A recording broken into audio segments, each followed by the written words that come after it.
Del Señor de la siguiente manera, en el nombre del Padre, del Hijo y del Espíritu Santo. Por tanto, nosotros, también teniendo en derredor nuestro tan grande nube de testigos, despojémonos de todo peso y del pecado que nos asedia, y corramos con paciencia la carrera que tenemos por delante, puesto los ojos en Jesús, el autor y consumador de la fe, el cual, por el gozo puesto delante de él, sufrió la cruz, menospreciando el oprobio, y se sentó a la diestra del trono de Dios.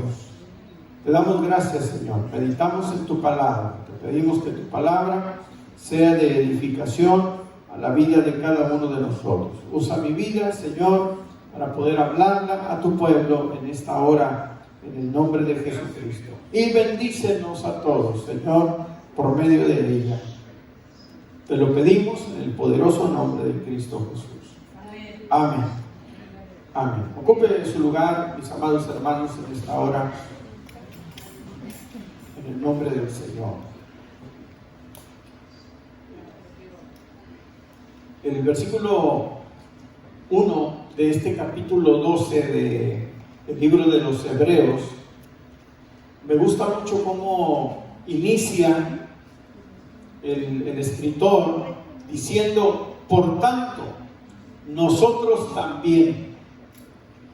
Y meditaba yo en esto y caí en la conclusión de que él se refiere a lo que previamente habló en el capítulo número 11, porque el capítulo 11 habla enteramente de los héroes de la fe, ¿verdad? El capítulo 11 es un capítulo extraordinario del libro de los Hebreos.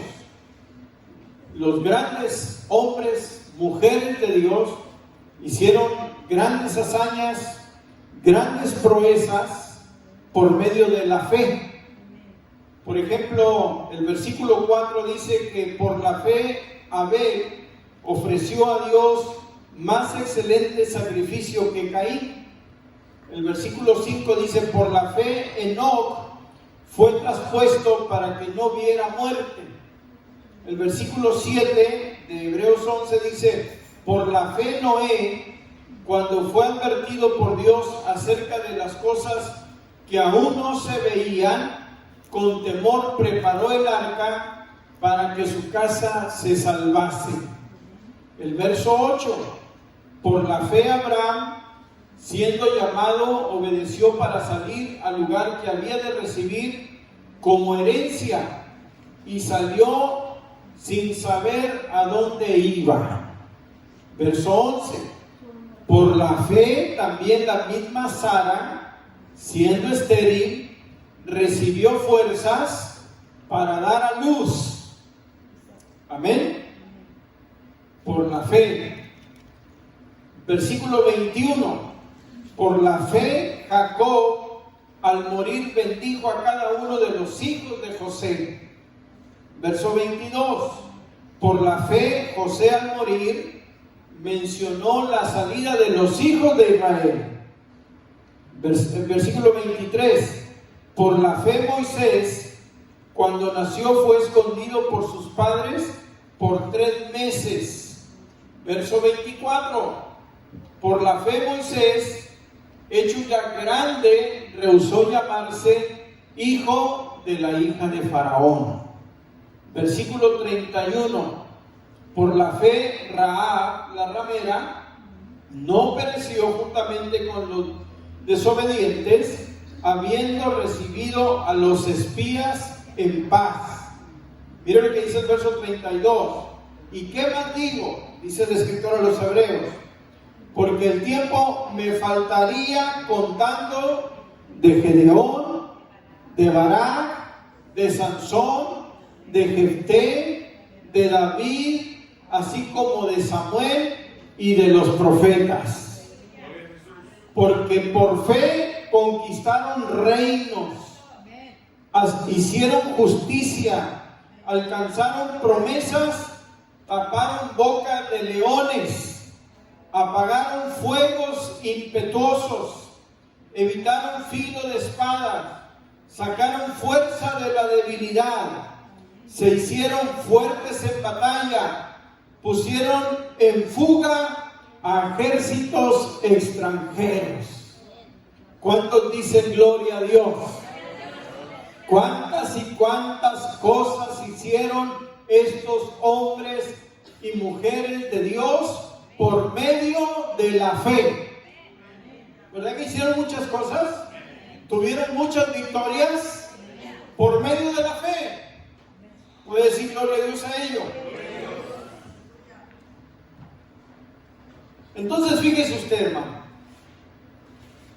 Llegamos al capítulo 12, que tomamos como base, y el escritor de los Hebreos, después de habernos hablado en una forma tan hermosa de todos estos personajes de la fe, se dirige hacia nosotros, se dirige a la iglesia, y dice el escritor de los Hebreos: por tanto nosotros también.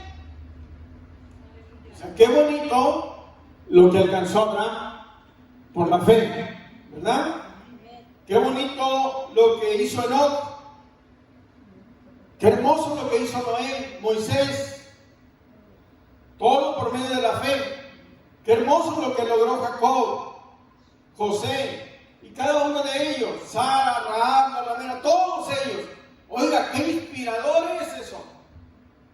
Pero el escritor en los Hebreos nos dice: ¿y qué de nosotros? ¿Y qué de ustedes? Por eso dice la palabra: por tanto nosotros también, hermanos, así como esos seres de la fe fueron fieles a Dios en su tiempo, en sus circunstancias, nosotros de igual manera tenemos que ser fieles a Dios en nuestro tiempo, en nuestras circunstancias. ¿Cuántos dicen gloria a Dios? Si ellos lo lograron, usted y yo lo lograremos también. ¿Cuántos dicen gloria a Dios? Se lo repito: si ellos lograron éxito, alcanzaron victoria, nosotros, usted y yo también lograremos el éxito y alcanzaremos victorias en el nombre de Jesús de Nazaret. Gloria a Dios. Y aquí la palabra de Dios nos da una exhortación maravillosa, extraordinaria, hermanos, a la vida de cada uno de nosotros. Nosotros también, dice el escritor, nosotros también tenemos que cumplir una labor, una encomienda. Amén.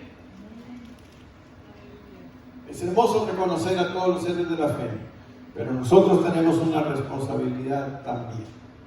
Y dice el pasaje bíblico: teniendo en derredor nuestro tan grande nube de testigos. Amén. Tan grande nube de testigos. Sin lugar a duda, el escritor de los Hebreos está haciendo referencia o alusión a aquel tiempo cuando los deportistas desarrollaban sus habilidades físico-atléticas frente a todo un estadio que estaba alrededor de ellos, observándolos, admirándolos, viéndolos, ¿verdad? Está haciendo algo alusión a eso. Pero en la vida del cristiano nosotros tenemos que entender de que también de una forma similar hay mucha gente que está mirándonos, hermano. Hay mucha gente que está viendo nuestra manera de vivir, nuestro comportamiento, nuestra manera de hablar, nuestra manera de conducirnos. ¿Sabía usted eso? Aleluya. Y también debemos de entender de que tenemos testigos que están al pendiente de nosotros, iniciando con Dios mismo. Dios está observándonos día a día, momento tras momento, en la manera en que nosotros vivimos y nos conducimos. En Dios tenemos un testigo atento de nuestra vida. Tenemos de testigos a nuestra familia, La familia está ahí observándote cómo vives tu vida cristiana. Tienes a tus hijos que te están viendo. Yo soy hijo de pastor. Yo recuerdo, y en mi mente y en mi corazón quedan muchos recuerdos y muchas experiencias de la forma de vivir de mis padres su cristianismo. Nuestra familia, hermanos, es un testigo también para nuestra vida, teniendo alrededor nuestro tan grande número de testigos. Hay mucha gente que te está viendo. Nos está viendo Dios, nos está viendo nuestra familia, nos está viendo la iglesia. La iglesia. Amén.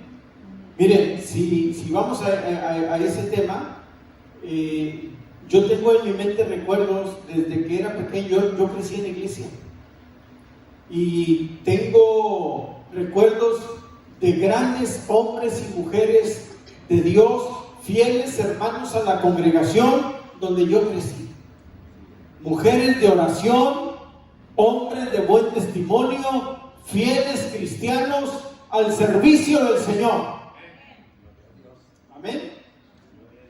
Y que yo los estaba viendo a ellos para aprender de su ejemplo de ellos. Hay gente que nos está viendo dentro de la iglesia. Por eso entonces el escritor de los Hebreos no se equivoca, ¿verdad? Dios nos está viendo, nuestra familia es testigo de nuestra vida espiritual, la iglesia nos está observando también, amén, cómo nos comportamos, cómo servimos al Señor, cómo nos conducimos. Pero si vamos más allá, hermanos, afuera en la sociedad, ahí donde tú vives, hay un vecindario que te está viendo. ¿Sabías tú de eso? Hay un vecindario que te está observando. Los vecinos deben de saber de que tú eres cristiano. Y si no lo saben, deberían de saber. ¿Cuántos dicen amén a eso? Lamentablemente, en ocasiones, la vecina más problemática del barrio es la hermana que va a la iglesia. Santo, que no digan amén. No digan amén. Amén. No debería ser así, ¿verdad que no? Debemos de ser personas que somos vecinos que van a bendecir nuestro barrio. Vamos a bendecir a nuestros vecinos. Quizá no crucemos una palabra con nuestros vecinos, pero ellos están ahí observando la manera en que nosotros nos conducimos, porque hemos testificado y dicho que somos cristianos y que servimos al Señor. Aleluya. En nuestro trabajo tenemos 9 testigos. Así es que, si nos fijamos bien, hermanos, esto nos hace ver de que tenemos una gran responsabilidad en la forma en que nosotros nos conducimos. En nuestro trabajo, en la iglesia, en el vecindario, en nuestra familia, Dios mismo está viendo nuestra manera de vivir. Por eso el apóstol San Pablo le escribe a los filipenses en el capítulo 5, verso 15, y dice el texto: mirad pues con diligencia cómo andéis. ¿Qué dice? No como necios, sino como sabios. Nuestra manera de comportarnos, hermanos, es fundamental para dar buen testimonio de Jesucristo. Se los he dicho infinidad de veces, hermano, que ya hasta pena me da de repetirse. La diferencia de que una persona mencione con diferente connotación, cuando lo señalan, que dicen ese es cristiano, ¿verdad? Pero es diferente que digan las mismas palabras, que digan ese es cristiano. Hay gran diferencia, ¿verdad? ¿Y cuál es lo que hace la diferencia? Nuestro comportamiento, nuestra actitud, nuestras palabras. Amén. El Señor nos dice en su palabra en Tito capítulo 2 verso 8, dice la palabra 7 y 8, dice: presentándote tú como ejemplo de buenas obras en la enseñanza, mostrando integridad, seriedad, dos cualidades. Y luego sigue el verso 8, dice: palabra sana e irreprensible, de modo que el adversario se avergüence y no tenga nada malo que decir de vosotros. Aleluya. Usted y yo le podemos callar la boca al diablo con nuestro buen testimonio. ¿Cuántos dicen amén a eso?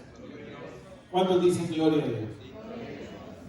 Entonces la palabra del Señor esta mañana, hermanos, nos está hablando y nos está exhortando en que nuestra vida cristiana tiene que tener estas características y estas cualidades muy particulares.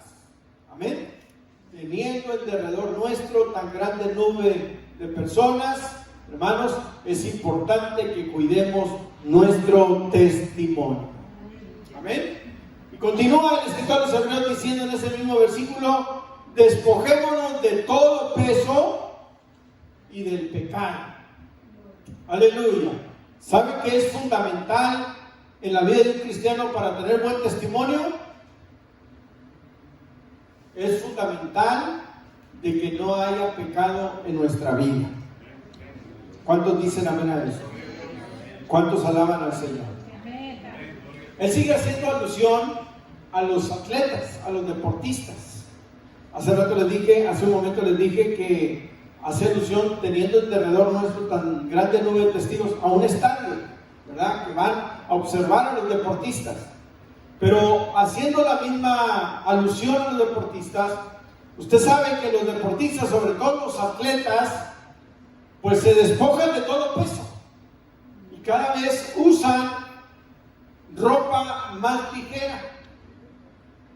Si usted se pone a ver los Juegos Olímpicos de allá de los años 70, 80, 90, andaban los corredores con unos choresotes, hermanos, hasta la rodilla, ¿verdad? Y camisa de tela de lana, y así corrían. Pero hoy en nuestro tiempo, hoy en la era moderna, más actual, usted ve a los corredores de velocidad con ropa de licra. Y yo creo que ya ni hasta de licra, ya hay otras fibras todavía más avanzadas que la tecnología ha ido eliminando el peso para que los deportistas y los corredores puedan ser más veloces. Se despojaron cada vez más de todo peso. Amén. Eso es precisamente lo que está diciendo la palabra del Señor en la vida del cristiano. Nosotros debemos de despojarnos para poder vivir la vida cristiana que Dios demanda de nosotros. Necesitamos quitarnos de todo peso de pecado. ¿Cuántos dicen amén a eso? Primera de Tesalonicenses 1:9 dice la Biblia: porque ellos mismos cuentan de nosotros la manera en que nos recibisteis y cómo os convertisteis de los ídolos para servir al Dios vivo y verdadero. Hermanos, en otras palabras, tenemos que dejar nuestra antigua manera de vivir, aleluya, con sus viejas costumbres, con sus malos vicios, con sus malas acciones, para empezar a vivir una vida cristiana íntegra, consagrada al Señor. No podemos vivir y servir a Dios en la iglesia de la misma manera en que servíamos cuando estábamos en el mundo. Diga gloria a Dios. Santiago 1:21 dice la palabra: por lo cual, desechando toda inmundicia y abundancia de malicia, recibid con mansedumbre la palabra implantada, la cual puede salvar vuestras almas. Amén. Desechando toda malicia. Hermanos, una y otra vez la palabra de Dios nos está exhortando, repitiendo, instando a que nada negativo y nada que no sea digno de un hijo, de una hija de Dios, debe de estar en nuestra vida. Otro pasaje, 1 de Pedro 2:1. Desechando pues toda malicia, todo engaño, hipocresía, envidia y todas las distracciones, desead como niños recién nacidos la leche espiritual no adulterada. Ahí está la palabra otra vez. Debemos desechar todo esto que se nos está presentando: malicia, engaño, hipocresía, envidia. ¿Cuántos dicen amén a eso? ¿Cuántos dicen gloria a Dios? Aleluya. Efesios 4:25, un texto pequeño, dice: por lo cual, desechando la mentira, hablad verdad. ¿Cuántas cosas negativas que afectan nuestra consagración a Dios? Hermanos, la palabra constantemente nos está refiriendo de ellas. Amén. Está refiriéndonos acerca de ser maldosos, ser mentirosos, ser hipócritas, ser envidiosos, amén, inmundos, y tanta cosa, hermanos. Todo eso no puede tener cabida en la vida del cristiano. La palabra de Dios es clara, la palabra de Dios es precisa, la palabra de Dios es sencilla, amén. El que no la entiende es simplemente porque no la quiere entender, pero recibámosla en nuestro corazón, hermanos. Así como nos presenta el capítulo 11 de Hebreos, aquellos hombres y mujeres héroes de la fe que se esforzaron al máximo para servir y agradar a Dios con todo su corazón. Nosotros también tenemos la responsabilidad de vivir nuestra vida cristiana de esta manera. Estamos terminando. Dice: despojémonos de todo peso y del pecado. Dice: y corramos con paciencia la carrera que tenemos por delante. Amén. Corramos con paciencia la carrera que tenemos por delante. Entendamos algo: la vida cristiana no es un paseo, no es un viaje de turismo. La vida cristiana no son unas vacaciones. La vida cristiana es, hermanos, una carrera que implica esfuerzo, dedicación y consagración. ¿Me entendió? La vida cristiana es una carrera que implica esfuerzo, dedicación y consagración. Hay mucha gente que empieza su vida cristiana bien recio, bien fuerte, y con mucho gozo y con mucha alegría, pero más que gozo y alegría es emocionalismo. Amén. La vida cristiana no es la carrera cristiana, permítame decirle esto: la carrera cristiana no es una carrera de velocidad. ¿Sabe usted que hay diferentes tipos de carreras? ¿Verdad? Carrera de 100 metros, de 400 metros, que son unos velocistas. En 100 metros, hermanos, dejan todo su físico ahí, por lo que se prepararon por años en 100 metros, 400 metros. Pero después hay otra carrera que se llama la carrera del maratón, que eso es resistencia. Y sobre esa carrera del maratón es la que más se asimila la carrera cristiana. No es cuánto sabes, no es cuánto puedes, sino cuánto aguantas. ¿Cuánto dicen gloria a Dios? Se lo repito: no es cuánto sabes la carrera cristiana, no es cuánto puedes o qué capacidades tienes, sino cuánto aguantas. Aleluya. La carrera cristiana, hermanos, es una carrera de constancia. Mantengámonos firmes, sin fluctuar. Aleluya. La carrera de nuestra esperanza. Podamos decir como el apóstol San Pablo: he peleado la buena batalla, he acabado la carrera. Porque muchos no la acaban, se quedan al empezar, se quedan a la mitad o ya casi al terminar. He acabado la carrera, dice el apóstol Pablo, por lo cual me espera la corona de justicia, la cual me dará el Señor juez justo, dice el apóstol, y no solo a mí, sino a todos los que esperan su venida. ¿Cuántos dicen gloria a Dios? Hermanos, sea fiel a Dios. Hermanos, seamos constantes al Señor. Aleluya. Hermanos, que el enemigo no nos desanime. ¿Cuántos dicen amén? Que las circunstancias y las experiencias de la vida cristiana no nos saquen del camino de Dios. Sigamos firmes, buscando y sirviendo al Señor con todo nuestro corazón. ¿Cuántos dicen gloria a Dios? Ofrezco una ofrenda de palmas al Señor. Dios es bueno, Dios es fiel, Dios es poderoso. ¡Aleluya! ¡Gloria a Dios!